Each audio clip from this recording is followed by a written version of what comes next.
สบายดี โดยสบายดี สบายดีสาวโสดเนาะทุกคนผู้เจ้าผู้งาม โดยก่อนอื่นก็ขออนุญาตถามข้อมูลของน้องก่อนเนาะเพราะว่า FC หลายคนก็บ่ฮู้ซะว่าน้องแม่นไผชื่อแนวใดน้องล่ะ น้องชื่อว่านาง อายุจักปีตอนนี้ อายุ19 ปี ผ่านมานี่น้องล่ะเองก็เคยสร้างครอบครัวอยู่บ่ บ่เคย เออเคยมีแบบมีแฟนมีหยังอยู่บ่ โดยเคยมีอยู่แต่แบบว่าบ่ได้อยู่นํกันสิหั่นน่ะแบบลมไกลๆหั่นน่ะ โอ้ลมกันซื่อ แม่นลมกันซื่อ ๆบ่ได้แบบไปมาหาสู่กัน ๆบ่ แสดงว่าเป็นคนทางไกลบ่น้องล่ะ แม่น อืม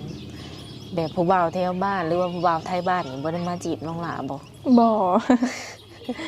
คนผู้ให้เนาะเขาเจ้าเลยบ่จีบ เออ มันตั้งบ่มีแบบไผขับ